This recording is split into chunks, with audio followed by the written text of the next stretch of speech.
추석 귀향길 버스에 들이닥친 무장강도. 성희롱하며 노인들을 위협하는 순간 해병대 수색대 여군 중령의 지옥 같은 참교육이 시작되면서 강도를 개박살내는 이야기입니다. 여러분들은 지금 어디에서 어떤 일을 하시면서 청취하고 계신가요?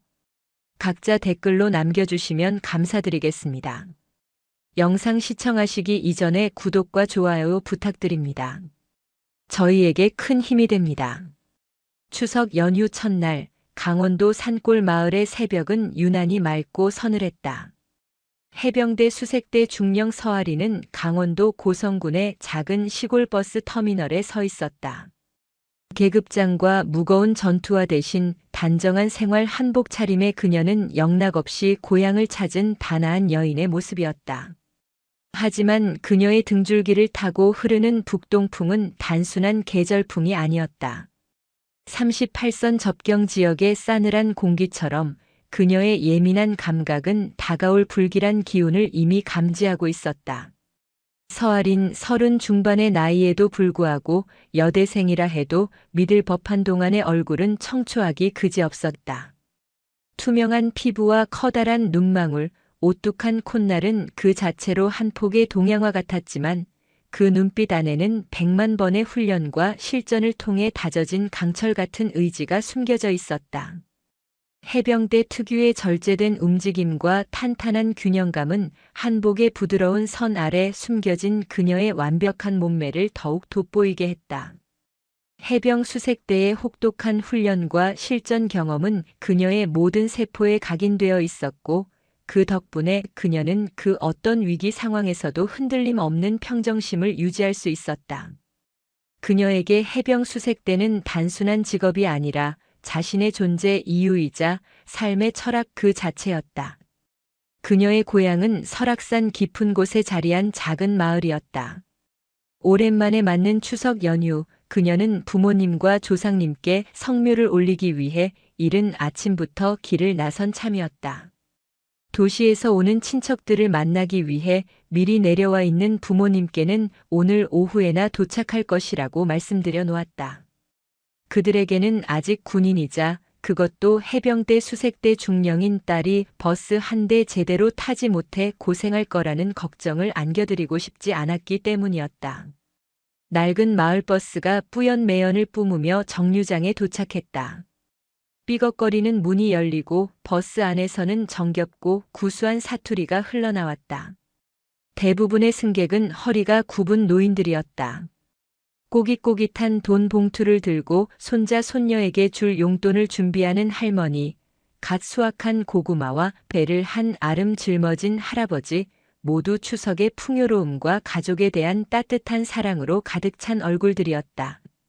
서아리는 조용히 빈자리 하나를 찾아 앉았다. 창밖으로 스쳐 지나가는 정겨운 시골 풍경에 그녀의 마음은 잠시 평온해지는 듯 했다. 군복을 입지 않은 채로 맞는 고향 가는 길은 늘 그녀의 마음속 깊은 곳에 잠들어 있던 순수한 소녀의 감성을 일깨우곤 했다. 버스는 비좁은 국도를 따라 설악산 자락을 오르기 시작했다.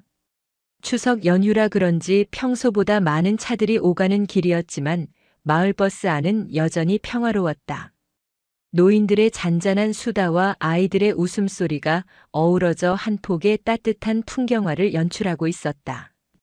서아리는 잠시 눈을 감았다. 그녀의 머릿속에는 해병대 훈련소의 혹독한 기억, 차가운 동해 바다에 몸을 던지던 순간들, 그리고 작전 중 생사의 고비를 넘나들었던 수많은 순간들이 주마등처럼 스쳐 지나갔다. 이 모든 것이 지금의 그녀를 만들었지만 동시에 그녀는 이런 평범하고 따뜻한 일상이 얼마나 소중한지도 누구보다 잘 알고 있었다. 그때였다. 버스 안에 갑자기 찬 바람이 불어닥쳤다. 앞문이 탕 하는 소리와 함께 강제로 열리더니 거구의 남자가 험악한 얼굴로 버스 안으로 뛰어들어왔다. 그는 짙은 선글라스로 얼굴의 절반을 가리고 있었지만 입가를 비죽이며 드러난 흉터와 시퍼런 문신은 그가 평범한 사람이 아님을 한눈에 알 수 있게 했다. 그의 손에는 묵직한 쇠파이프가 들려 있었고 그 위로 싸구려 시계가 번뜩였다. 그는 버스 안의 평온함을 한순간에 찢어발기는 듯한 섬뜩한 기운을 뿜어냈다. 야, 이게 같은 노인네들, 어딜 그렇게 기어가는 거야? 여기가 누구 놀이터인 줄 알아? 남자의 고함에 버스 안의 모든 웃음소리가 뚝 끊겼다. 노인들은 순간 얼어붙은 듯 움직임을 멈췄고 아이들은 겁에 질려 엄마의 품에 파고들었다. 운전기사도 당황한 듯 핸들을 꽉 잡은 채 굳어버렸다. 남자는 마치 버스 안의 모든 것을 자신의 소유물인 양거만한 눈빛으로 훑어보더니 가장 가까이 앉아있던 할머니 한 분을 쇠파이프로 툭툭 건드렸다. 어이 할망구. 추석이라고 지갑 두둑하게 챙겼을 거 아니야? 얼른 내놔봐. 너희 같은 늙은 것들한테 돈은 사치지. 그는 할머니의 낡은 보따리를 발로 걷어차며 위협했다. 할머니는 잔뜩 겁에 질려 보따리를 품에 껴안았지만 남자는 아랑곳하지 않고 할머니의 어깨를 거칠게 밀쳤다. 할머니는 중심을 잃고 휘청거리다 좌석에 머리를 부딪혔다. 얇은 한복 사이로 드러난 그녀의 어깨가 파르르 떨렸다. 버스 안에는 공포와 분노 그리고 무력감이 뒤섞인 침묵이 흘렀다. 서아린의 눈동자가 차갑게 빛났다. 평화로운 추석 연휴, 고향으로 향하는 길목에서 벌어진 이 말도 안 되는 상황에 그녀의 내면에서는 이미 거대한 폭풍이 일기 시작했다. 하지만 그녀는 섣불리 움직이지 않았다. 해병 수색대의 지휘관으로서 그녀는 언제나 상황을 냉철하게 분석하고 최적의 대응책을 찾는 훈련을 받아왔다. 이 낡은 버스 안에서 벌어지고 있는 이 광경은 그녀에게는 이미 하나의 작전 상황이나 다름없었다. 그녀는 남자의 움직임과 표정을 주시하며 그의 심리를 파악하려 애썼다. 그의 분노는 단순한 화풀이가 아니었다. 광기와 탐욕이 뒤섞인 예측 불가능한 폭력이었다. 그녀는 조용히 숨을 고르며 상황이 다음 단계로 넘어갈 순간을 기다렸다. 북동풍이 창문을 두드리는 소리가 마치 곧 닥쳐올 거센 폭풍의 전조처럼 들렸다. 무장강도 흥랑은 버스 안의 침묵을 즐기는 듯 했다. 그는 희생양을 고르는 사냥꾼처럼 노인들 사이를 거닐며 쇠파이프로 좌석을 탕탕 두드렸다. 그 소리는 낡은 버스의 철판을 때리는 소리라기보다는 버스 안의 사람들의 심장을 직접 때리는 소리 같았다. 할머니 한 분이 겨우 용기를 내어 손을 내밀며 애원했다. 아가씨, 제발 이러지 마세요. 우리 손주 용돈 주려고 모아둔 돈인데. 흥랑은 할머니의 말을 끊고 코웃음을 쳤다. 돈? 늙은 것들이 돈이 뭐가 필요해? 죽을 날도 얼마 안 남았는데 나 같은 젊은 놈들이 써야지. 그는 다시 한번 할머니의 어깨를 거칠게 밀쳐냈다. 할머니는 균형을 잃고 바닥에 주저앉으며 고통스러운 신음을 흘렸다. 버스 안에서는 여기저기서 울음 섞인 흐느낌이 터져나왔지만 누구 하나 섣불리 나설 수 없었다. 흥랑의 손에 들린 쇠파이프와 그의 흉포한 눈빛은 모든 사람을 압도하는 듯 했다. 서아리는 더 이상 지켜볼 수 없었다. 그녀의 심장에서는 뜨거운 용암이 끓어오르는 듯 했지만 그녀의 얼굴은 얼음처럼 차가웠다. 해병 수색대 중령으로서 그녀의 임무는 언제나 약자를 보호하고 정의를 구현하는 것이었다. 비록 지금은 군복을 입지 않은 민간인의 몸이지만 그녀의 정신은 여전히 강철 같은 군인이었다. 그녀는 자리에서 천천히 일어섰다. 흐트러짐 없는 자세, 고요하지만 단호한 눈빛. 그녀의 움직임에는 한치의 망설임도 없었다. 흥랑은 자신에게 다가오는 서아린의 모습을 보고 잠시 멈칫했다. 동안의 미녀가 자신에게 다가오는 모습에 그의 얼굴에는 비릿한 미소가 번졌다. 그는 그녀가 그저 겁에 질린 채 자신에게 돈을 바치려는 흔한 시민 중 한 명이라고 생각하는 듯 했다. 이봐요, 이럴 필요까지는 없잖아요. 추석인데 좋은 날 이렇게 어르신들께 행패 부리는 건 좀 심한 것 같네요. 원하는 게 돈이라면 제가 가지고 있는 돈을 드릴게요. 어르신들은 그만 놓아주시죠. 서아린의 목소리는 차분했지만 그 안에는 흥랑의 폭력을 용납하지 않겠다는 단호한 의지가 담겨 있었다. 그녀의 말에 흥랑은 낄낄거리며 비웃었다. 오호, 이게 누구신가? 곱게 생긴 처자가 나한테 훈계질을 하네. 그래, 너 같은 예쁜 아가씨가 돈 대신 몸으로 떼어주는 건 어때? 어차피 명절인데 내가 외로워서 말이야. 그의 입에서 나온 성희롱 발언에 버스 안은 더욱 싸늘해졌다. 흥랑은 서아린을 향해 쇠파이프를 흔들며 음흉한 눈빛으로 그녀의 몸을 훑어내렸다. 그의 비열한 시선에 서아린의 눈빛이 더욱 차갑게 빛났다. 분노가 그녀의 뇌리를 스쳤지만 그녀는 감정을 드러내지 않았다. 지금 그녀에게 필요한 것은 냉철한 이성이었다. 이봐요, 지금 당장 그 손에 든 쇠파이프 내려놓고 버스에서 내리세요. 그렇지 않으면 당신은 후회하게 될 겁니다. 서아린의 목소리가 한층 더 낮아지며 경고했지만 흥랑은 그녀의 말을 비웃으며 오히려 옆에 앉아있던 할아버지를 거칠게 잡아 끌었다. 하하, 이년이 어디서 개소리를 짓거려? 후회? 내가 후회할 짓을 했나? 야, 이 늙은이. 이 예쁜 아가씨가 내 목숨을 대신할 용기가 있는지 한번 보자고. 흥랑은 할아버지의 목에 쇠파이프를 겨누며 인질극을 벌이기 시작했다. 할아버지는 겁에 질려 파르르 떨었다. 버스 안의 공기는 극도의 긴장감으로 가득 찼다. 서아린은 흥랑의 눈을 똑바로 응시했다. 그의 눈빛에서는 이미 이성을 찾아볼 수 없었다. 그녀는 버스 운전기사의 눈을 재빨리 살폈다. 낡은 백미러 너머로 마주친 운전기사의 눈빛에는 공포와 함께 그녀에게 모든 것을 맡기겠다는 강한 신뢰가 담겨 있었다. 그 순간 서아린의 머릿속에는 해병 수색대의 작전 매뉴얼이 스쳐 지나갔다. 인질 구출, 최적의 타이밍, 최소한의 피해. 그녀는 운전기사에게 짧고 굵게 신호를 보냈다. 운전기사는 그녀의 눈빛을 읽고 고개를 끄덕였다. 침착하고도 치밀한 계획이 단 몇 초 만에 수립된 것이다. 자, 이 미친년을 어떻게 요리해줄까? 이 늙은이 목숨은 내 손에 달렸다고. 곱게 내 말 들으면 모를까, 까불면 이 할아비는 그냥 한 줌 흙이 되는 거야. 흥랑이 서아린을 향해 다시 성희롱 발언과 함께 할아버지를 더욱 세게 위협했다. 바로 그때였다. 운전기사가 갑자기 버스를 급정거했다. 끼익 하는 날카로운 타이어 마찰음과 함께 버스가 크게 휘청거렸다. 승객들은 물론 흥랑도 예상치 못한 급정거에 몸의 균형을 잃고 앞으로 고꾸라졌다. 그 찰나의 순간 서아린의 몸이 총알처럼 튀어나갔다. 그녀의 움직임은 물 흐르듯 유연하면서도 맹렬했다. 마치 해병 수색대 훈련장에서 수백 번, 수천 번 반복했던 맨몸 전투 기술처럼 그녀의 몸은 완벽하게 조율되어 있었다. 흥랑이 중심을 잃고 쓰러지려는 찰나 서아린은 그의 손목을 낚아채 쇠파이프를 놓치게 만들었다. 쇠파이프는 요란한 소리를 내며 버스 바닥에 떨어졌다. 동시에 그녀는 흥랑의 팔을 비틀어 뒤로 꺾어 제압했다. 크악! 인연이.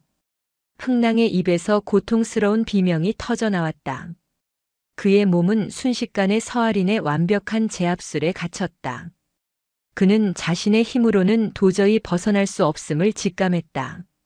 서아린은 흥랑의 머리를 좌석에 강하게 부딪히게 한 뒤 그의 등 위로 올라타 목덜미의 혀를 정확하게 눌렀다. 그의 몸에서 힘이 빠져나가는 것을 느꼈지만 그녀는 멈추지 않았다. 당신이 어르신들께 했던 말, 그리고 나에게 했던 성희롱 발언, 그 모든 대가를 치르게 될 겁니다. 이건 단순한 강도가 아니에요. 이건 폭력이고 인간에 대한 모독입니다. 그리고 저는 이런 놈들을 용납하지 않습니다. 서아린의 목소리는 분노로 차 있었지만 그녀의 행동은 냉정하고 정확했다. 그녀는 흥랑의 머리를 들어 버스 바닥에 다시 한번 강하게 내리찍었다. 퍽! 하는 둔탁한 소리와 함께 흥낭의 몸이 축 늘어졌다. 버스 안의 사람들은 서아린의 압도적인 힘과 기술에 놀라움을 금치 못했다. 공포에 질려 떨던 노인들의 눈빛은 이제 경외와 감격으로 빛나고 있었다. 추석 연휴 평화로워야 할 버스 안에서 벌어진 인질극은 해병 수색대 중령 서아린의 손에 의해 단 30초 만에 완벽하게 진압되었다.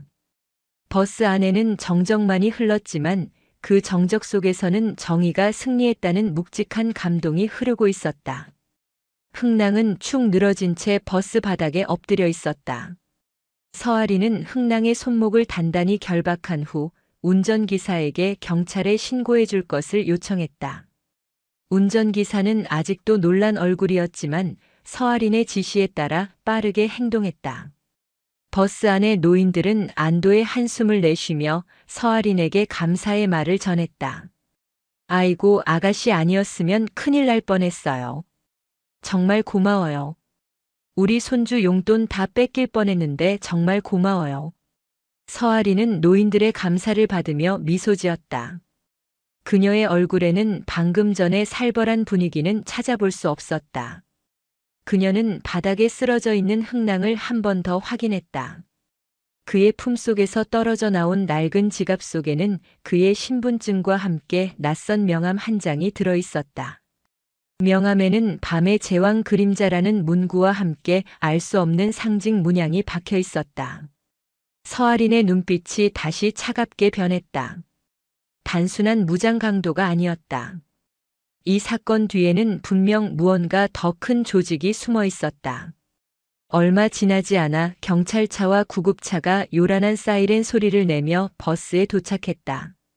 시골 마을의 경찰관들은 현장에 도착하자마자 서아린의 침착한 대응과 흥낭의 완벽한 제압에 놀라움을 금치 못했다. 흥낭은 병원으로 이송되었고 서아린은 간단한 조사를 받은 후 버스에서 내렸다. 그녀는 경찰관들에게 흥낭의 지갑에서 발견된 명함에 대해 언급했지만 시골 경찰관들은 그 정보를 대수롭지 않게 여기는 듯했다.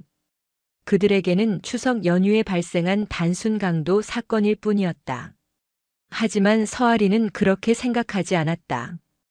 해병 수색대 중령으로서 그녀는 평범한 사건 뒤에 숨겨진 거대한 그림자를 감지하는 데 익숙했다. 밤의 제왕 그림자라는 문구는 그녀의 뇌리에 깊이 박혔다. 그녀는 경찰의 조사를 마친 후 조용히 자태식에게 연락했다.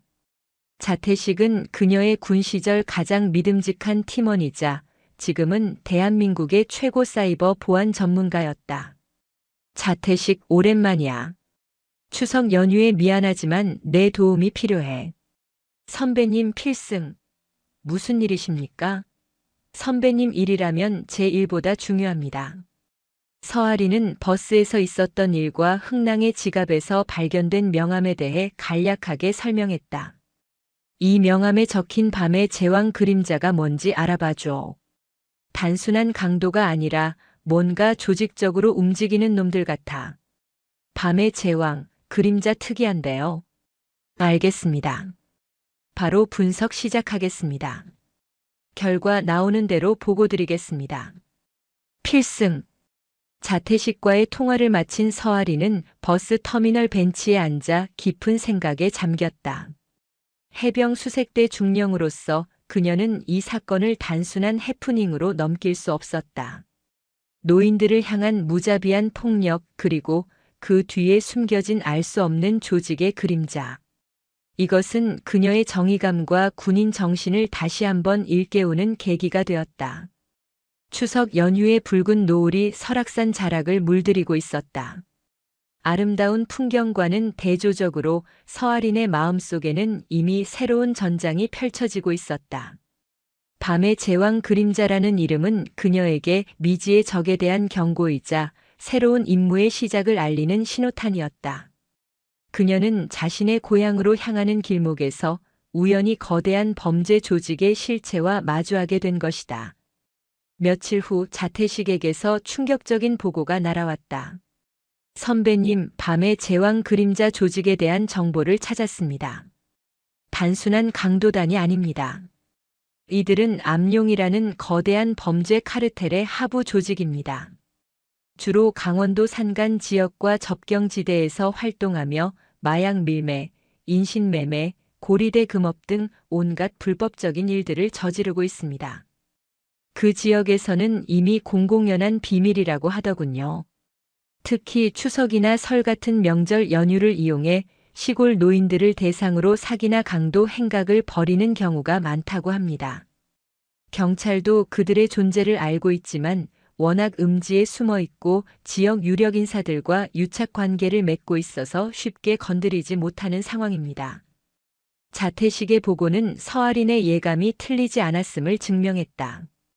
그녀는 버스에서 마주쳤던 흥랑의 비열한 눈빛과 노인들을 향한 무자비한 폭력을 떠올렸다. 그녀의 가슴 속에서는 다시 한번 뜨거운 분노가 치밀어 올랐다. 해병 수색대 중령 서아린은 휴가 중이었지만 이 사건은 더 이상 개인적인 문제가 아니었다. 이것은 국가 안보와 국민의 안전을 위협하는 심각한 범죄였고 그녀의 군인 정신은 이런 불의를 절대 좌시할 수 없었다.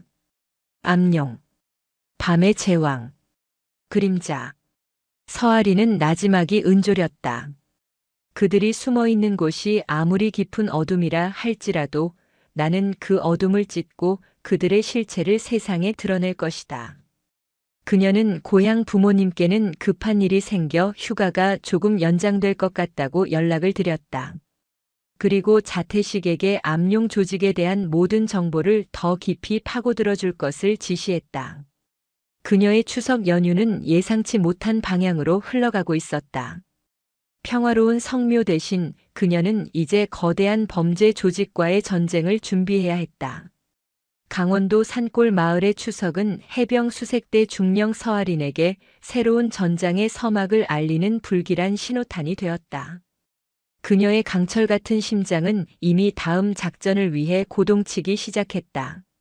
서아린의 추석 연휴는 고요한 성묘와 따뜻한 송편 대신 차가운 결의와 끓어오르는 분노로 채워졌다. 자태식을 통해 전달받은 암룡 조직의 실체는 상상 이상으로 추악하고 거대했다. 그들은 강원도의 맑은 공기와 푸른 산을 좀먹는 암적인 존재였다. 버스에서 마주쳤던 흥랑은 그 거대한 악의 실체에 비하면 빙산의 일각, 아니 빙산에 붙어있는 한 점의 이끼에 불과했다. 경찰이 섣불리 움직이지 못한다는 것은 그들의 뿌리가 법과 제도의 감시망을 교묘히 피해 더욱 깊고 어두운 곳까지 뻗어 있다는 의미였다. 해병대 수색대의 붉은 명찰을 가슴에 품고 살아온 그녀에게 눈앞의 불의를 외면하는 것은 죽음보다 더한 치욕이었다. 그녀는 결심했다. 이 어둠의 심장부로 직접 걸어 들어가 그들의 검은 실체를 뿌리째 뽑아버리기로. 그녀의 결심을 들은 자태식은 처음에는 극구 말렸다. 선배님, 이건 너무 위험합니다. 상대는 단순한 조폭이 아닙니다. 지역 사회에 거미줄처럼 얽혀있는 카르텔입니다. 선배님 혼자서 감당하기에는. 태식아. 서아린의 목소리는 강철처럼 단단했다. 우리가 언제 안전한 작전만 골라서 했나? 가장 위험한 곳이 때로는 가장 확실한 길이다. 나는 그들의 눈과 귀가 닿지 않는 외부인이자 그들이 얕잡아 볼 여자다. 이것만큼 완벽한 위장 조건은 없어. 그녀의 확고한 의지를 꺾을 수 없음을 깨달은 자태식은 결국 그녀의 가장 든든한 그림자가 되기로 약속했다. 그는 밤을 새워 서아린을 위한 새로운 신분을 만들어냈다. 이름은 강지아. 과거 서울의 대형 유흥업소에서 일하다가 폭력 사건에 연루되어 모든 것을 잃고 강원도로 흘러들어온 여자. 싸움 실력은 뛰어나지만 돈과 성공에 대한 비뚤어진 욕망으로 가득 찬 인물. 자태식은 그녀의 가짜 신분증과 범죄 기록, 심지어 과거 업소 동료들의 가짜 증언까지 완벽하게 조작해냈다. 서아린, 아니, 이제부터 강지아가 된 그녀는 거울 앞에 섰다. 단아했던 생활 한복은 벗어던지고 몸에 딱 붙는 가죽 재킷과 찢어진 청바지, 짙은 스모키 화장으로 얼굴을 가렸다. 청초했던 눈빛은 사라지고 세상에 대한 불만과 도끼로 가득 찬 반항적인 눈빛만이 남았다. 그녀의 변신은 완벽했다. 해병 수색대 중령 서아린의 모습은 온데간데 없고 위험하고 매혹적인 판무파탈 강지아만이 존재했다. 자태식의 정보에 따르면 암용 조직의 신입 조직원 충원은 주로 속초의 한 낡은 수산물 시장 깊숙한 곳에 위치한 불법 도박장에서 이루어졌다. 그곳은 단순한 도박장이 아니라 조직의 중간 보스인 독사가 자신의 세력을 키우기 위해 새로운 인재를 발굴하는 장소였다. 추석 연휴로 들뜬 속초 시내의 분위기와는 달리 도박장으로 향하는 뒷골목은 비릿한 생선 냄새와 퀴퀴한 담배 연기, 그리고 인간의 탐욕이 뒤엉켜 음산한 기운을 내뿜고 있었다. 강지아는 거침없이 도박장의 문을 열고 들어섰다. 낡은 철문이 끼익 비명을 질렀다. 자욱한 담배 연기 속에서 수십 명의 남자들이 벌이는 광란의 도박판이 한눈에 들어왔다. 그녀의 등장은 소란스럽던 도박장의 순간적인 정적을 가져왔다. 모든 시선이 문 앞에 서 있는 아름답고도 위태로운 이방인에게 쏠렸다. 남자들의 눈빛에는 노골적인 욕망과 경계심이 뒤섞여 있었다. 그녀는 그들의 시선을 무시한 채 가장 안쪽에서 팔짱을 낀 채 도박판을 내려다보고 있는 한 남자를 향해 똑바로 걸어갔다. 화려한 금목걸이와 용문신, 그리고 뱀처럼 교활하고 차가운 눈빛. 그가 바로 독사임을 직감할 수 있었다. 그녀가 독사에게 다가가기도 전에 덩치 큰 사내 두 명이 그녀의 앞을 가로막았다. 어이 아가씨. 여긴 여자들이 놀러 올 곳이 아니야. 곱게 온 길로 돌아가는 게 어때? 강지아는 그들의 말을 가볍게 무시하며 독사를 향해 턱짓했다. 저기 앉아있는 오빠한테 볼 일이 있어서. 비켜. 그녀의 거만한 태도에 사내들의 얼굴이 험악하게 굳었다. 그중 한 명이 그녀의 어깨를 거칠게 잡아 밀쳤다. 그 순간이었다. 강지아의 몸이 반사적으로 움직였다. 그녀는 남자의 손목을 낚아채 가볍게 비틀었다. 우두둑 뼈가 어긋나는 소름 끼치는 소리와 함께 남자의 입에서 비명이 터져나왔다. 다른 한 명이 주먹을 날렸지만 그녀는 상체를 살짝 숙여 피하는 동시에 그의 명치에 정확하게 팔꿈치를 꽂아 넣었다. 컥하는 소리와 함께 남자는 숨을 제대로 쉬지 못하고 바닥에 쓰러졌다. 이 모든 것이 불과 2, 3초 사이에 일어난 일이었다. 그녀는 군대에서 배운 정교한 살상 기술 대신 길거리 싸움꾼처럼 거칠고 본능적인 움직임을 사용했다. 하지만 그 안에는 상대의 급소를 정확히 노리는 수색대의 날카로움이 숨겨져 있었다. 도박장은 다시 한번 정적에 휩싸였다. 아무도 그녀에게 섣불리 다가서지 못했다. 독사가 천천히 자리에서 일어나 박수를 치며 그녀에게 다가왔다. 하하, 이거 정말 물건이 하나 들어왔네. 아가씨, 이름이 뭐야? 보통 깡다구가 아닌데. 강지아. 돈 되는 일이면 뭐든지 해. 특히 사람 패는 거. 강지아는 바닥에 떨어진 담배를 주워 입에 물고 독사의 눈을 똑바로 쳐다보며 말했다. 그녀의 도발적인 눈빛에 독사는 흥미롭다는 듯 입맛을 다셨다. 돈 좋지. 그런데 말이야, 이 바닥은 싸움만 잘한다고 돈을 버는 곳이 아니야. 배짱과 의리, 그리고 얼마나 독해질 수 있느냐가 중요하거든. 독사는 자신의 옆에 있던 부하에게 눈짓했다. 부하는 잠시 후 빚에 쪼들려 도박장에 잡혀온 듯한 한 남자를 질질 끌고 왔다.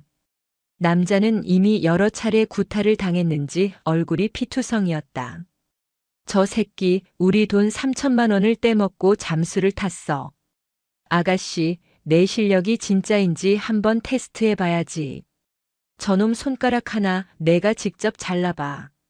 그럼 널 우리 식구로 받아주지. 독사의 잔인한 제안에 도박장 안의 공기가 싸늘하게 얼어붙었다. 이것은 단순한 시험이 아니었다. 인간의 마지막 양심마저 버릴 수 있는지를 확인하려는 악마의 의식이었다. 강지아는 잠시 망설이는 듯 했지만 이내 비릿한 미소를 지으며 독사에게서 날카로운 단도를 건네받았다. 그녀는 겁에 질려 파르르 떨고 있는 남자의 손을 거칠게 잡아 도박 테이블 위에 올려놓았다. 어느 쪽 손가락이 마음에 드세요, 오빠? 이왕이면 제일 예쁜 걸로 골라드려야지. 그녀의 목소리에는 일말의 동정심도 찾아볼 수 없었다. 그녀는 천천히 칼을 들어 남자의 새끼손가락 위로 가져갔다. 남자의 눈에서 뜨거운 눈물이 흘러내렸다. 독사와 그의 부하들은 숨을 죽인 채 이 아름다운 악녀가 벌일 잔혹한 쇼를 지켜보고 있었다. 바로 그 순간 강지아의 눈이 번뜩였다. 그녀는 칼을 든 손을 내리찍는 척하며 동시에 테이블 밑에 있던 자신의 발로 남자의 의자를 걷어찼다.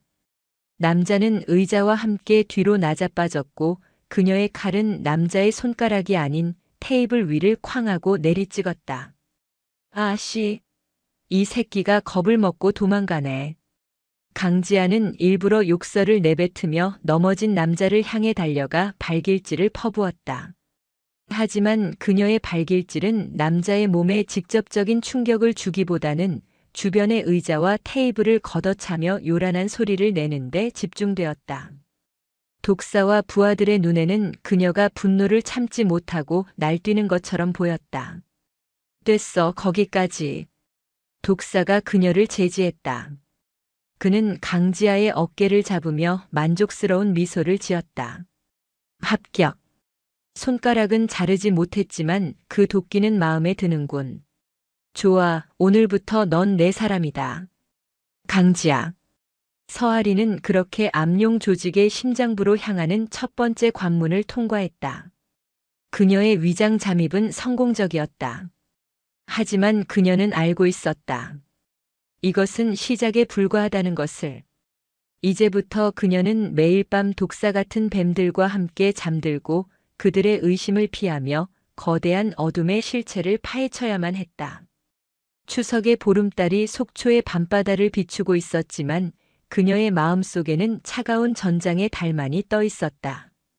강지아라는 새로운 가면을 쓴 서아리는 독사의 그림자가 되었다. 그녀는 독사의 신뢰를 얻기 위해 그의 지시라면 무엇이든 할 것처럼 행동했다. 낮에는 그의 수금 업무를 도왔고 밤에는 그가 운영하는 유흥업소와 도박장을 관리했다. 그녀의 뛰어난 싸움 실력과 대담한 행동은 금세 조직 내에 소문이 퍼졌다. 아름다운 외모 뒤에 숨겨진 잔혹함 때문에 조직원들은 그녀를 장미칼이라 부르며 두려워하면서도 동시에 묘한 경외심을 품었다. 독사는 그녀를 곁에 두고 끊임없이 시험했다. 그는 마치 독사가 먹이를 삼키기 전 혀를 날름거리며 탐색하듯 그녀의 일거수일투족을 관찰했다. 그녀의 과거, 그녀의 약점, 그녀의 진짜 속내를 파악하기 위해 교묘한 질문들을 던졌고 때로는 일부러 함정을 파기도 했다. 서아리는 해병 수색대에서 배운 심리전과 정보전 기술을 총동원하여 그의 의심을 피해 나갔다. 그녀는 돈과 권력에 굶주린 밑바닥 인생을 살아온 여자의 모습을 완벽하게 연기했다.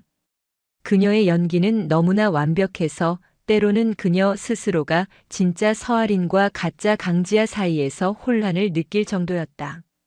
추석 연휴가 막바지에 접어들 무렵 독사는 그녀에게 새로운 임무를 내렸다. 지아야, 이번엔 좀 큰 거냐. 내가 제대로 해내면 내가 확실하게 밀어주지.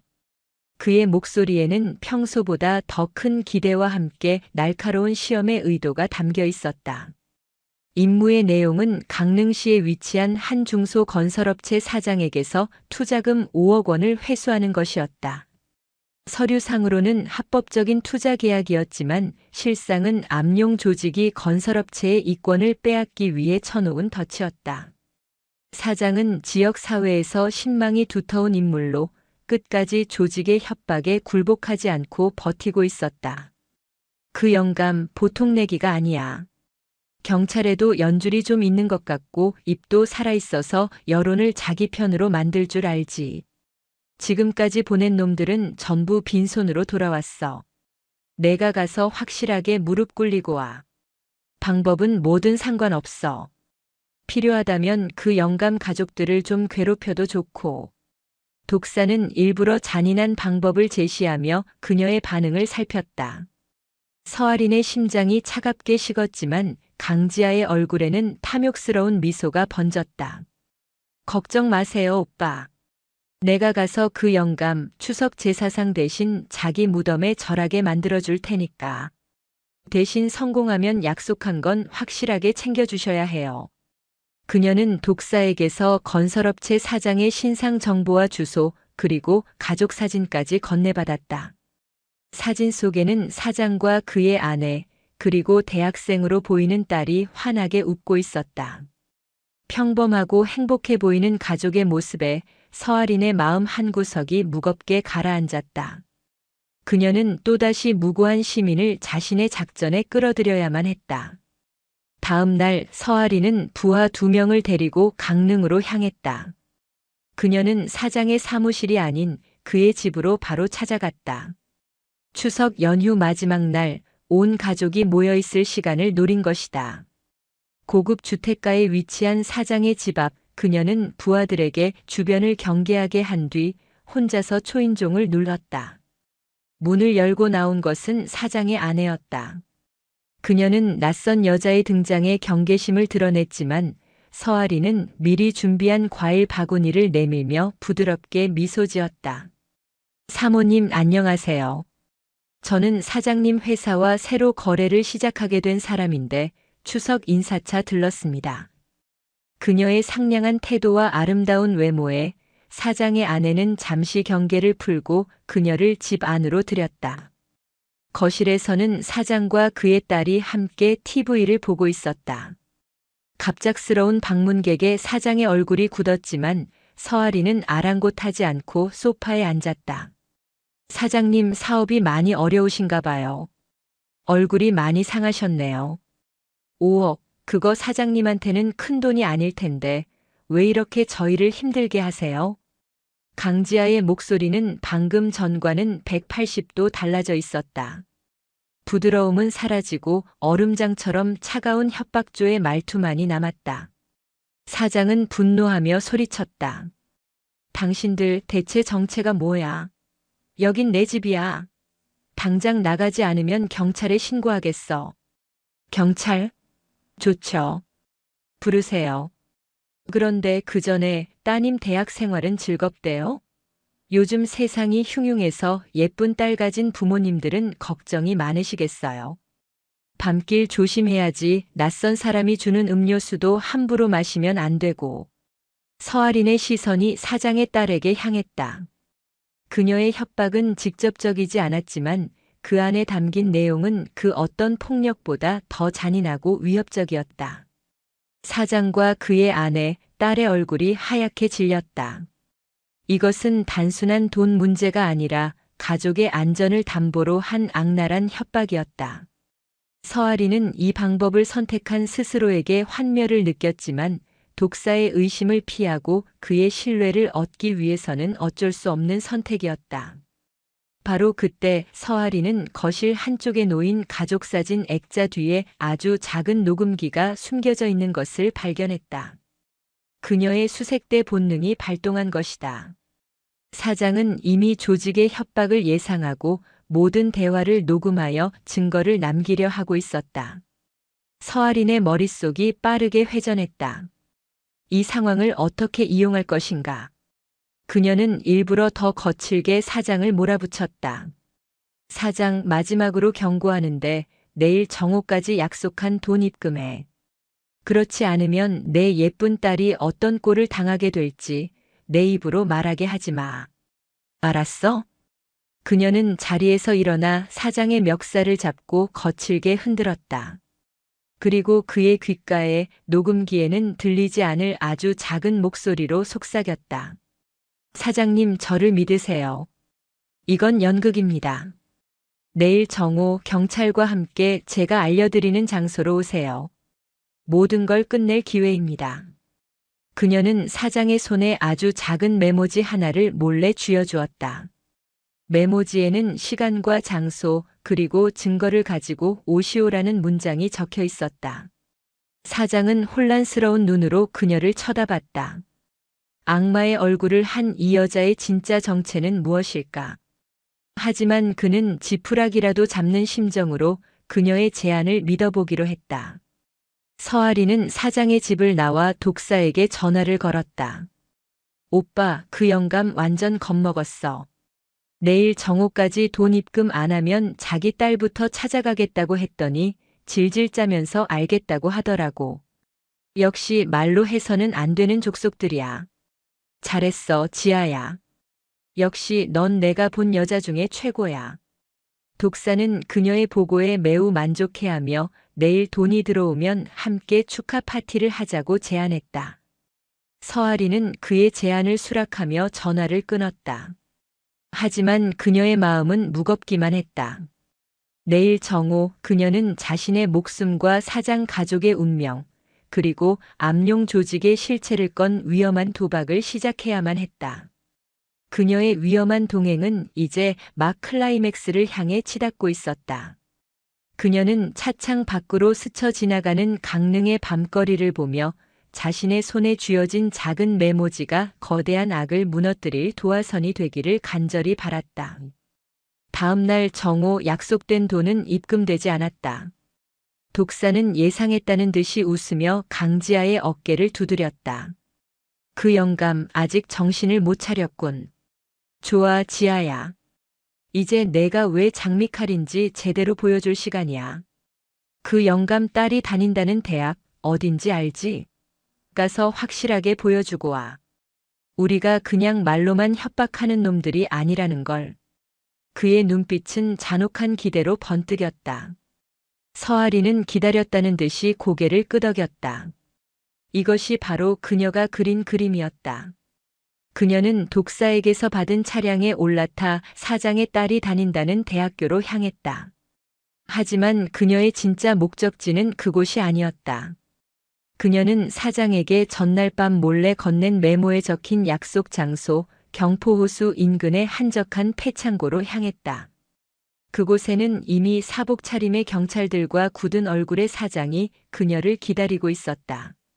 서아리는 경찰들에게 자신이 위장 잠입한 해병대 수색대 중령임을 밝히고 지난 며칠간 수집한 암룡 조직의 내부 정보와 독사와의 통화 녹음 파일을 넘겼다. 그리고 사장이 가져온 협박 녹음 파일과 함께 이번 사건을 계기로 암룡 조직의 중간 보스인 독사를 현장에서 검거할 작전 계획을 설명했다. 그녀의 치밀하고 대담한 계획에 처음에는 반신반의하던 경찰들도 혀를 내둘렀다.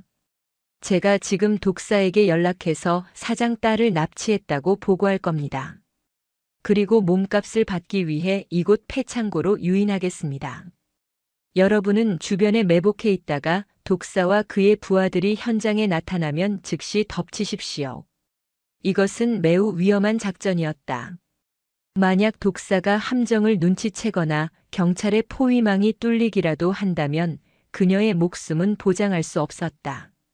하지만 서아린의 눈에는 조금의 두려움도 없었다. 이것은 그녀가 가장 잘하는 일, 적진의 심장부에서 벌이는 고독한 전투였다. 작전은 계획대로 진행되었다. 서아리는 독사에게 전화를 걸어 히스테릭한 목소리로 사장의 딸을 납치했다고 보고했다.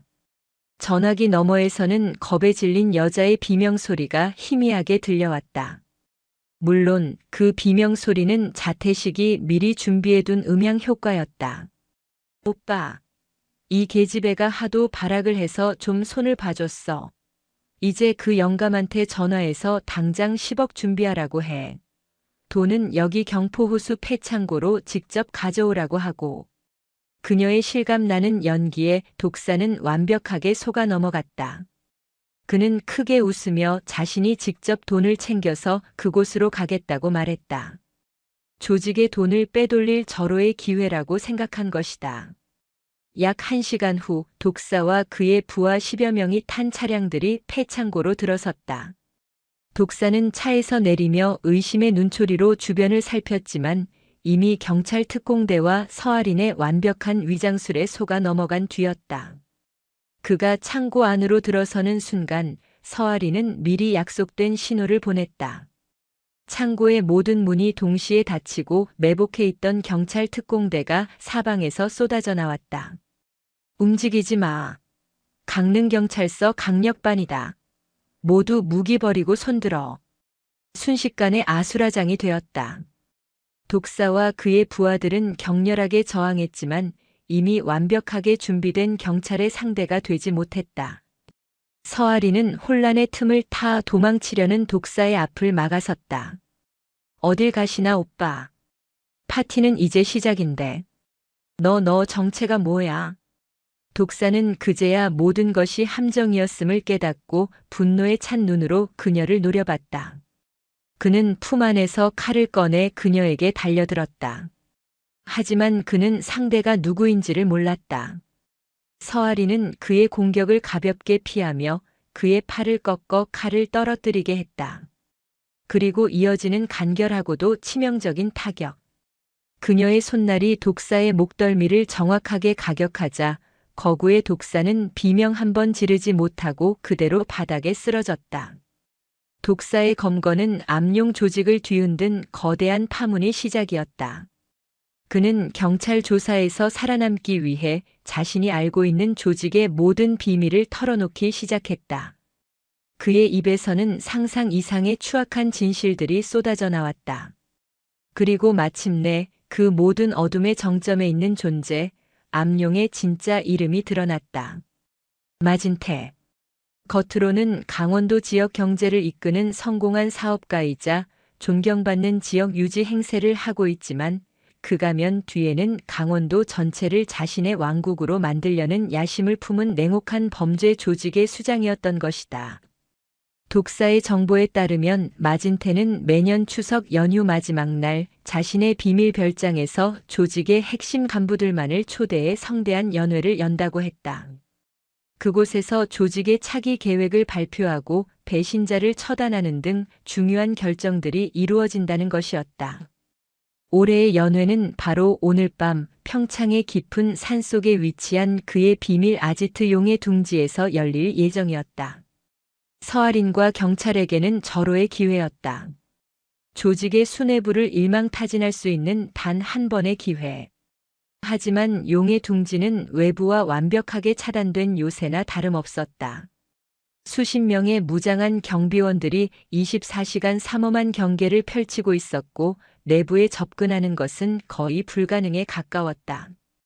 경찰이 정면으로 공격한다면 엄청난 유혈 사태가 벌어질 것이 뻔했다. 그때 서아린이 나섰다. 제가 가겠습니다. 독사가 검거된 사실은 아직 마진태에게 보고되지 않았을 겁니다. 독사의 파트너인 강지아의 얼굴을 아는 사람은 조직 내에서도 극소수입니다. 제가 독사의 대리인 자격으로 연회에 참석하겠습니다. 모두가 그녀의 말에 경악했다. 그것은 호랑이 굴에 제 발로 걸어 들어가는 것과 같은 자살행위나 다름없었다. 하지만 서아린의 얼굴에는 결연한 의지가 서려 있었다. 이것이 저의 마지막 임무입니다. 암용의 심장에 비수를 꽂는 것.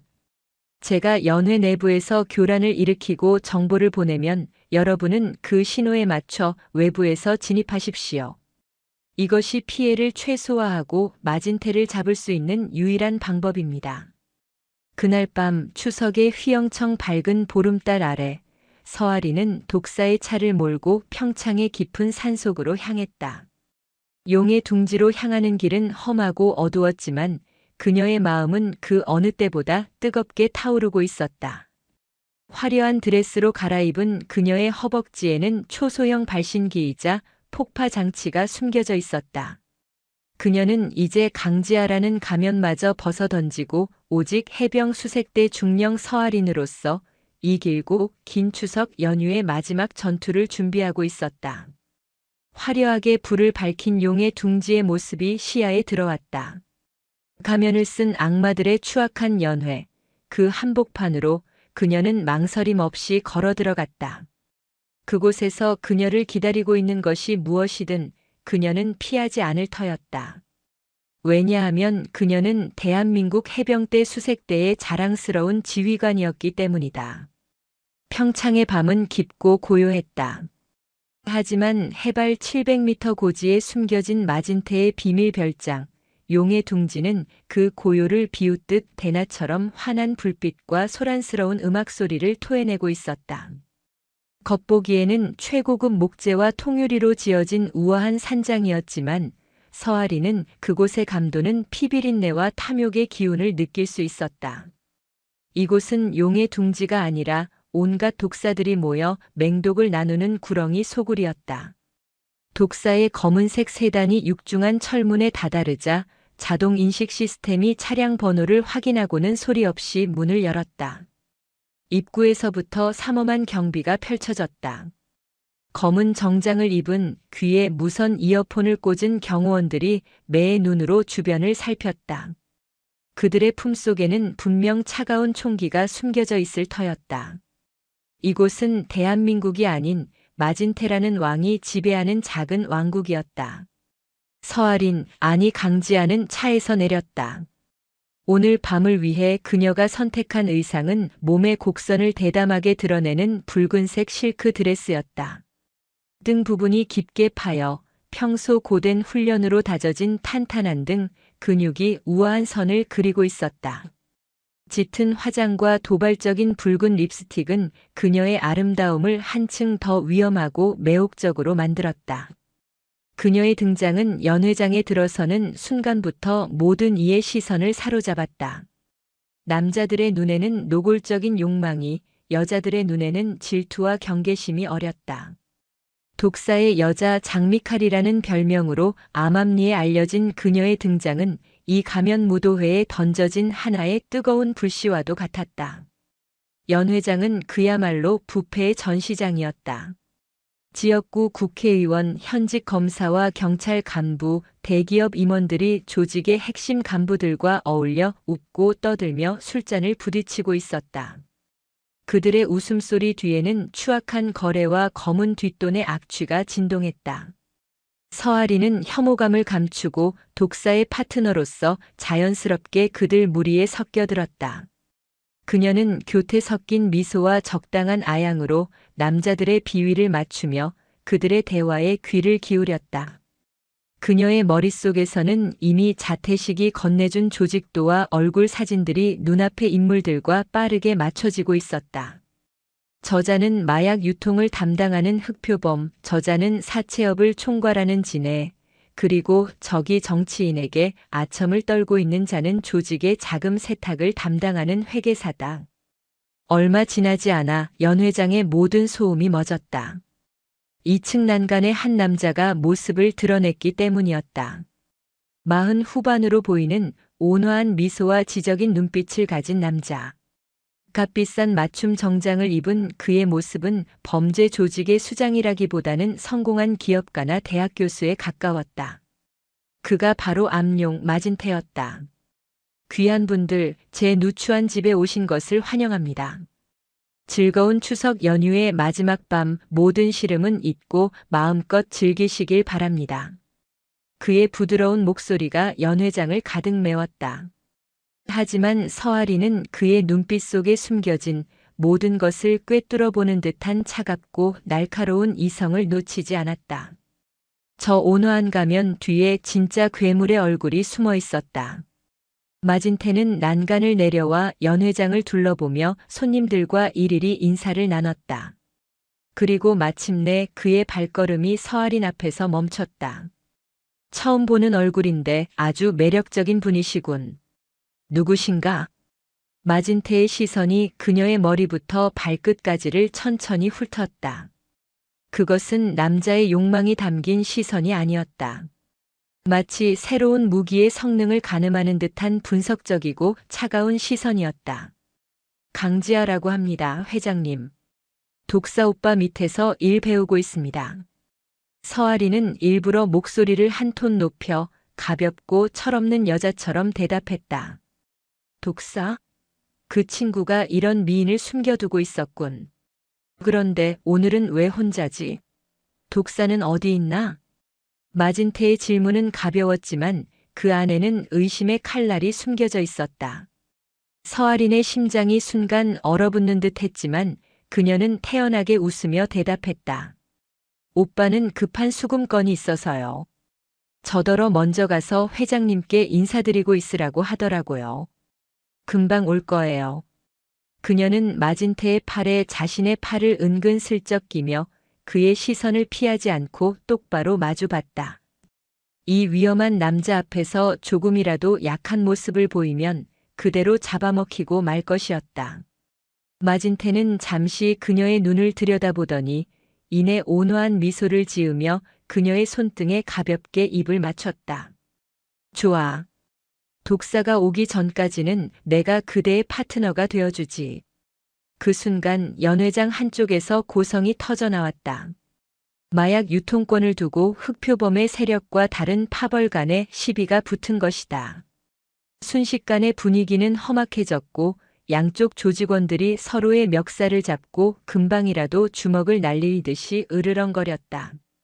마진태는 눈살을 살짝 찌푸렸을 뿐 전혀 당황한 기색이 없었다. 그가 손가락으로 가볍게 신호를 보내자 어디선가 그림자처럼 나타난 검은 양복의 사내들이 순식간에 두 세력을 떼어놓고 상황을 정리했다. 서아리는 바로 이 순간을 노렸다. 모든 사람의 시선이 소란이 일어난 곳에 쏠린 틈을 타 그녀는 마진태의 곁에서 소리 없이 빠져나왔다. 그녀의 목표는 단 하나, 마진태의 서재 혹은 비밀 사무실. 그곳에 암룡의 모든 비밀이 잠들어 있을 터였다. 그녀는 연회장 구석의 화장실로 향하는 척하며 2층으로 올라가는 비상계단으로 몸을 숨겼다. 2층 복도는 1층의 소란과는 대조적으로 쥐 죽은 듯 고요했다. 복도를 순찰하는 경호원들의 발소리가 규칙적으로 울려 퍼졌다. 그녀는 해병 수색대의 침투 훈련에서 배운 대로 소리와 그림자를 이용해 그들의 감시를 피하며 복도 끝으로 향했다. 복도 가장 끝, 다른 방들과는 달리 육중한 철문으로 막혀있는 방이 있었다. 지문 인식기와 홍채 인식 스캐너까지 달려있는 최첨단 보안 시스템으로 보호받고 있는 곳. 바로 저곳이다. 서아리는 주머니에 숨겨두었던 자태식이 특수 제작한 해킹 장치를 꺼내 들었다. 담배 케이스처럼 생긴 작은 장치를 보안 시스템에 갖다 대자 복잡한 암호 체계가 순식간에 무력화되기 시작했다. 딸칵 소리와 함께 철문이 열리는 데 걸린 시간은 불과 30초. 그녀는 조심스럽게 안으로 들어갔다. 방 안은 거대한 서버 컴퓨터와 수십 개의 모니터로 가득 차 있었다. 모니터에는 강원도 전역의 CCTV 영상과 자금 흐름을 나타내는 그래프, 그리고 암호화된 문서들이 쉴 새 없이 떠오르고 있었다. 이곳이 바로 암룡의 두뇌이자 심장이었다. 서아리는 허벅지에 숨겨두었던 초소형 데이터 전송 장치를 꺼내 서버의 메인 포트에 연결했다. 장치에 푸른 불빛이 들어오며 거대한 용의 심장에 담긴 모든 피가 외부로 빠져나가기 시작했다. 그녀의 이어폰으로 자태식의 흥분된 목소리가 들려왔다. 선배님, 연결됐습니다. 데이터 전송 시작합니다. 파일이 어마어마합니다. 최소 10분은 걸릴 것 같습니다. 10분. 그 10분 동안 그녀는 이 위험한 장소에서 버텨야만 했다. 바로 그때 방문 손잡이가 돌아가는 소리가 들렸다. 마진태가 벌써 그녀의 부재를 눈치챈 것이다. 서아린의 등줄기로 차가운 식은땀이 흘러내렸다. 이제부터는 단순한 위장이 아니라 목숨을 건 진짜 전투의 시작이었다. 철컥. 문이 잠기는 소리가 아니었다. 그것은 지옥의 문턱을 넘는 소리와도 같았다. 서아리는 반사적으로 몸을 날려 거대한 서버 컴퓨터 뒤로 몸을 숨겼다. 심장이 미친 듯이 방망이질 쳤지만 그녀의 눈은 칠흑 같은 어둠 속에서도 한치의 흔들림 없이 문 쪽을 향하고 있었다. 들어온 것은 마진태가 아니었다. 칠흑 같은 검은 정장을 입은 유령처럼 소리 없는 발걸음을 옮기는 한 사내였다. 날카로운 비라인 턱선과 감정이라곤 찾아볼 수 없는 공허한 눈동자. 그는 마진테의 가장 날카로운 칼이자 충실한 그림자인 귀도였다. 조직 내에서도 그의 본명이나 과거를 아는 사람은 아무도 없었다. 그는 오직 마진테의 명령에만 움직이는 살인 기계로 알려져 있었다. 귀도의 시선이 방 안을 천천히 훑었다. 그의 시선이 닿는 곳마다 공기가 얼어붙는 듯 했다. 그는 방 안의 미세한 공기의 흐름 변화와 서버 컴퓨터에 연결된 낯선 장치의 푸른 불빛을 놓치지 않았다. 그의 입꼬리가 아주 미세하게 올라갔다. 그것은 미소가 아니었다. 사냥감을 발견한 포식자의 잔혹한 표식이었다. 거기 있는 거 안다. 쥐새끼. 보스가 얌전히 나오라고 하시는군. 그의 목소리는 쇳소리처럼 건조하고 날카로웠다. 서아리는 숨을 죽인 채 움직이지 않았다. 데이터 전송 완료까지 남은 시간 7분. 어떻게든 시간을 벌어야 했다. 귀도는 더 이상 말을 하지 않았다. 그는 품 안에서 단검 2자루를 꺼내 들었다.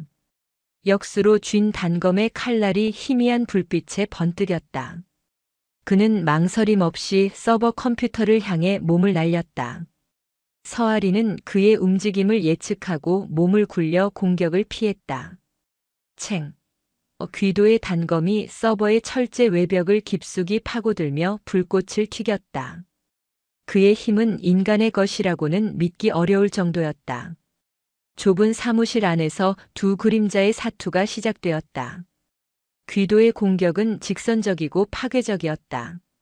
그의 단검은 쉴 새 없이 서아린의 급소를 향해 날아들었다. 서아린은 해병 수색대의 근접 격투술 무적도를 이용해 그의 공격을 흘려내고 방어하며 빈틈을 노렸다. 그녀의 움직임은 물 흐르듯 유연했지만 그 하나하나에는 상대의 균형을 무너뜨리고 관절을 파괴하는 치명적인 힘이 담겨 있었다. 쾅! 서아리는 옆에 있던 의자를 발로 차 귀도에게 날렸다. 귀도는 날아오는 의자를 단검으로 가볍게 두 동강 냈지만 그 순간 생긴 아주 짧은 빈틈을 서아리는 놓치지 않았다. 그녀는 그의 품으로 파고들어 팔꿈치로 그의 턱을 가격했다. 하지만 귀도는 고개를 살짝 비틀어 충격을 최소화하고는 그대로 그녀의 복부를 향해 무릎을 올려쳤다. 컥! 예상치 못한 반격에 서아린의 호흡이 순간 멈췄다. 그녀는 고통을 참으며 뒤로 물러나 거리를 벌렸다.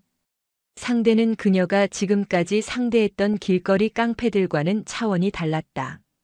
그는 오직 살인을 위해 훈련받은 전문가였다. 데이터 전송 완료까지 남은 시간 4분. 이대로는 불리했다. 그녀는 주변을 빠르게 훑었다. 책상 위에 놓인 묵직한 크리스털 문진, 벽에 걸려있던 액자. 그녀는 손에 잡히는 모든 것을 무기로 활용하기 시작했다. 문진을 던져 그의 시선을 교란하고 깨진 액자의 유리 조각을 손에 쥐었다. 넌 누구냐? 독사의 여자가 아니군. 내년의 움직임은 군인의 것이다. 어느 부대 소속이지? 귀도가 처음으로 감정이 섞인 목소리로 물었다. 그의 눈에는 당혹감과 함께 짙은 사리가 떠올랐다. 내 놈의 지옥을 담당하는 부대 소속이다. 서아리는 그를 도발하며 다시 달려들었다. 그녀의 손에 들린 유리 조각이 귀도의 팔을 스치며 붉은 선을 그었다. 귀도의 미간이 처음으로 찌푸려졌다. 그는 서아린을 단순한 침입자가 아닌 자신과 동등한 실력을 가진 적으로 인식하기 시작했다. 싸움은 더욱 격렬해졌다. 서버 컴퓨터와 모니터가 부서져 나가고 사무실은 순식간에 난장판이 되었다. 두 사람의 몸에도 상처가 늘어갔다. 서아린의 붉은 드레스는 여기저기 찢겨나갔고 그녀의 팔과 옆구리에서는 피가 흘러내렸다. 하지만 그녀의 눈빛은 오히려 더욱 형형하게 빛나고 있었다. 바로 그때 그녀의 귓가에 천사처럼 반가운 자태식의 목소리가 들려왔다. 선배님, 데이터 전송 완료. 이제 빠져나오셔야 합니다. 임무는 완수되었다. 이제 남은 것은 생존이었다. 서아리는 더 이상 망설이지 않았다. 그녀는 마지막 힘을 끌어모아 귀도에게 달려들었다. 하지만 이번의 공격은 그를 쓰러뜨리기 위한 것이 아니었다. 그녀는 그의 단검을 쥔 손을 자신의 팔로 막아냈다. 푹 칼날이 그녀의 팔뚝을 깊숙이 파고드는 끔찍한 고통이 전해졌지만 그녀는 비명 한 번 지르지 않았다.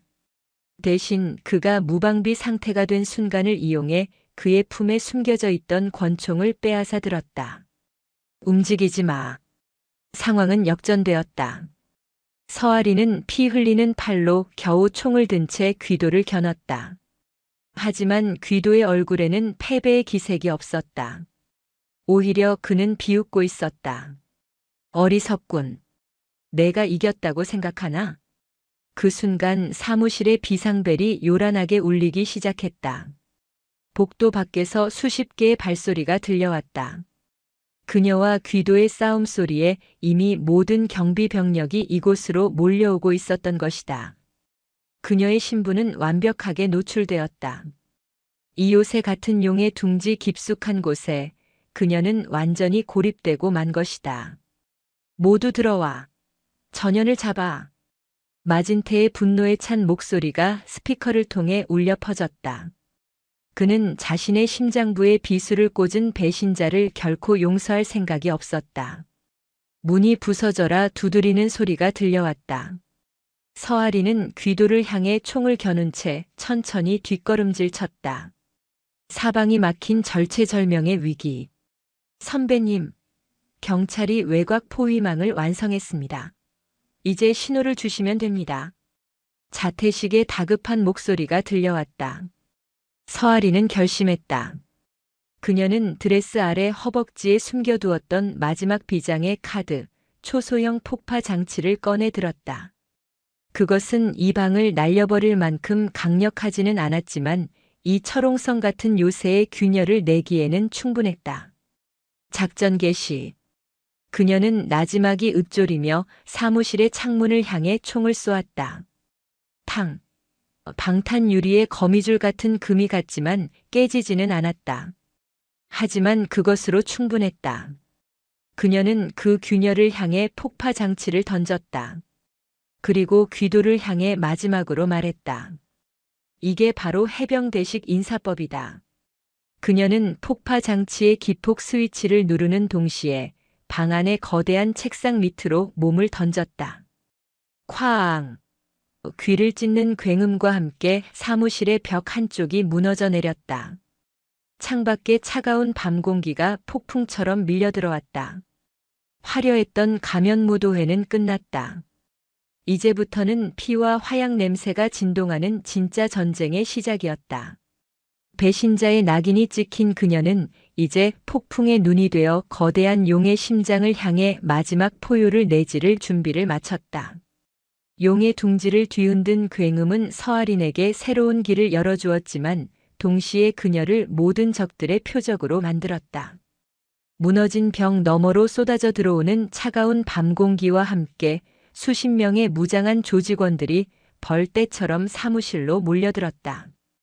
폭발의 충격으로 잠시 정신을 잃었던 귀도 역시 피를 흘리면서도 짐승 같은 눈빛으로 그녀를 노려보며 다시 일어섰다. 전현 죽이지 말고 생포해. 회장님 명령이다.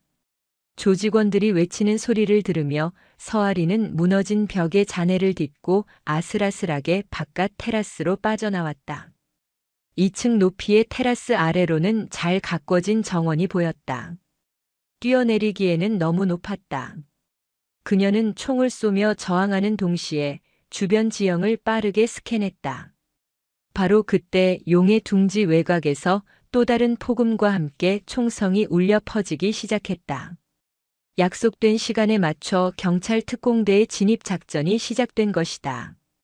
외부의 공격으로 조직원들이 잠시 혼란에 빠진 틈을 타 서아리는 테라스 난간에 묶여있던 장식용 넝쿨을 붙잡고 벽을 타기 시작했다. 해병대 산악 훈련이 없었다면 불가능했을 고개였다. 총알이 그녀의 뺨을 스치고 넝쿨이 아슬아슬하게 흔들렸지만 그녀는 멈추지 않았다. 마침내 땅에 발이 닿는 순간 그녀는 지체 없이 정원의 숲속으로 몸을 던졌다. 이제 용의 둥지는 안과 밖에서 동시에 공격받는 거대한 전쟁터가 되었다. 서아리는 더 이상 도망치지 않았다. 그녀는 사냥감에서 다시 사냥꾼으로 변했다. 어둠과 지형지물을 이용한 그녀의 게릴라전이 시작되었다. 숲속에 숨어 자신을 추격하는 조직원들을 하나씩 소리 없이 제압해 나갔다. 목을 조르고 급소를 가격하고 그들의 무기를 빼앗았다. 그녀의 움직임은 마치 정글 속을 누비는 검은 표범과도 같았다. 조직원들은 보이지 않는 적의 공격에 극심한 공포에 휩싸이기 시작했다. 크악! 저기 숲속에 괴물이 있다. 한 조직원의 비명이 최후의 유언이 되었다. 그녀가 내부에서 적들의 전력을 약화시키는 동안 경찰 특공대는 마침내 별장의 방어선을 뚫고 내부로 진입하는 데 성공했다. 자태식은 해킹을 통해 별장 내부의 모든 CCTV를 장악하고 서아린의 이어폰으로 적들의 위치와 이동 경로를 실시간으로 알려주며 그녀의 눈이 되어주었다. 선배님 3시 방향 2명 접근 중입니다. 1층 로비는 현재 교전 중. 마진테는 지하 벙커로 이동한 것으로 보입니다. 알겠다. 벙커의 위치를 전송해. 그녀의 목표는 처음부터 오직 하나, 암용 마진테의 목이었다. 그녀는 교전이 벌어지는 1층 로비를 피해 건물의 환기구를 통해 지하로 향했다. 좁고 어두운 환기구를 기어가는 동안 팔의 상처에서 흘러나온 피가 차가운 철판 위로 뚝뚝 떨어졌다. 고통이 온몸을 찔렀지만 그녀의 정신력은 한계 상황을 넘어선 지 오래였다. 마침내 그녀가 도착한 지하 벙커의 입구는 거대한 강철 문으로 막혀 있었다. 하지만 그녀가 전날 사장에게서 얻어낸 정보와 자태식이 분석한 별장의 설계도 덕분에 경찰은 이미 이 벙커의 존재와 구조적 약점을 파악하고 있었다. 서아린이 벙커 문에 소형 접착 폭탄을 설치하고 있을 때 지원 병력이 도착했다. 강릉 경찰서장이 직접 이끄는 최정예 특공대원들이었다. 서중령님, 이제부터는 저희에게 맡기십시오. 아닙니다. 저자는 제가 마무리해야 합니다. 문을 여십시오. 그녀의 확고한 의지에 서장은 더 이상 그녀를 말리지 않았다. 쾅! 하는 굉음과 함께 벙커의 강철 문이 뜯겨져 나갔다. 연기와 먼지 속에서 마진테의 모습이 드러났다. 그는 더 이상 온화한 사업가의 가면을 쓰고 있지 않았다. 탐욕과 분노로 일그러진 괴물의 맨얼굴이었다. 그의 손에는 황금으로 장식된 권총이 들려 있었고 그의 옆에는 마지막까지 저항하다 만신창이가 된 귀도가 서 있었다. 내년 감히 내 왕국을 짓밟아? 마진테는 이성을 잃고 총을 난사하기 시작했다. 특공대원들이 엄폐물 뒤로 몸을 숨기며 응사했다. 치열한 총격전 속에서 서아리는 총알이 빗발치는 공간을 가로질러 마진테를 향해 돌진했다. 그녀의 움직임을 본 귀도가 마지막 힘을 다해 그녀의 앞을 가로막았다. 두 사람의 마지막 싸움은 처절했다. 서로의 상처를 공격하고 부러진 뼈의 고통을 참아가며 오직 상대를 쓰러뜨리겠다는 일념뿐이었다. 마침내 서아리는 귀도의 심장에 자신의 단검을 꽂아 넣는 데 성공했다. 귀도는 쓰러지는 순간까지도 공허한 눈으로 그녀를 바라보았다. 모든 것을 잃었다는 것을 깨달은 마진테는 최후의 발악을 했다. 그는 자신의 관자놀이에 총구를 겨누었다. 내 왕국은 나 없이는 존재할 수 없어. 모든 비밀은 나와 함께 무덤으로 가져가겠다. 그가 방아쇠를 당기려는 순간 서아린이 던진 단검이 그의 손등을 정확하게 꿰뚫었다. 악! 비명과 함께 총을 떨어뜨린 마진테에게 서아린이 다가가 그의 멱살을 잡았다. 내 놈이 갈 곳은 무덤이 아니라 법의 심판대다. 내 놈이 짓밟았던 수많은 사람들의 눈물을 평생 감옥에서 곱씹으며 갚게 될 거다. 그녀의 강철 같은 포효가 지하 벙커를 가득 메웠다. 모든 상황이 종료되었을 때 벙커 밖으로는 동이 트기 시작했다. 길고 길었던 추석 연휴의 마지막 밤이 끝나고 새로운 새벽이 밝아오고 있었다. 용의 둥지는 함락되었고 암룡이라는 이름 아래 강원도를 공포에 떨게 했던 거대한 범죄 조직은 하룻밤 사이에 완벽하게 붕괴했다. 서아리는 과다출혈과 탈진으로 거의 쓰러지기 직전이었다. 그녀가 비틀거리며 벙커를 걸어 나올 때 현장을 지휘하던 경찰서장이 그녀에게 다가와 아무 말 없이 거수경례를 붙였다. 그의 눈에는 존경과 감사가 가득 담겨 있었다. 동트기 시작하는 여명의 빛을 받으며 서아리는 조용히 눈을 감았다. 지옥 같았던 전투는 끝났다. 하지만 그녀는 알고 있었다. 이 전투가 남긴 상처와 기억은 그녀의 군복의 또 하나의 훈장이자 멍에가 되어 평생 함께할 것이라는 것을. 붉게 물든 강원도의 하늘은 마치 수많은 희생과 한 군인의 숭고한 헌신을 위로하는 듯 고요하고 장엄했다. 서아린이 의식을 되찾았을 때 가장 먼저 그녀를 맞이한 것은 지독한 소독약 냄새와 온몸을 옥죄는 듯한 통증이었다. 눈을 뜨자 새하얀 병실 천장이 시야에 들어왔다. 그녀는 자신이 살아있다는 사실을 깨닫는데 잠시 시간이 걸렸다. 몸을 조금 움직이려 하자 팔과 옆구리, 다리 등 온몸의 상처가 비명을 지르며 자신의 존재를 알렸다. 용의 둥지에서의 사투가 꿈이 아니었음을 그녀의 몸에 새겨진 흉터들이 증명하고 있었다. 그녀의 침대 곁에는 해병 대사령부에서 직접 파견된 그녀의 직속상관인 김정수 소장과 강원지방경찰청장이 굳은 얼굴로 서 있었다. 그녀가 눈을 뜬 것을 확인하자 두 사람의 얼굴에 안도와 경외감이 동시에 스쳐 지나갔다. 서중령, 정신이 드나.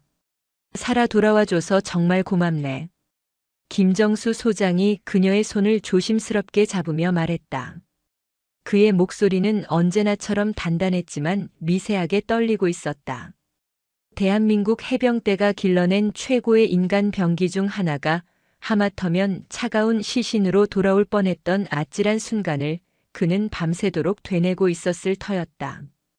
강원경찰청장은 허리를 깊이 숙여 그녀에게 경의를 표했다. 서중령님, 당신은 강원도의 모든 경찰관과 도민들을 대신해 저희가 하지 못한 일을 해내셨습니다. 당신이 확보한 서버 데이터는 단순한 증거 자료가 아니었습니다.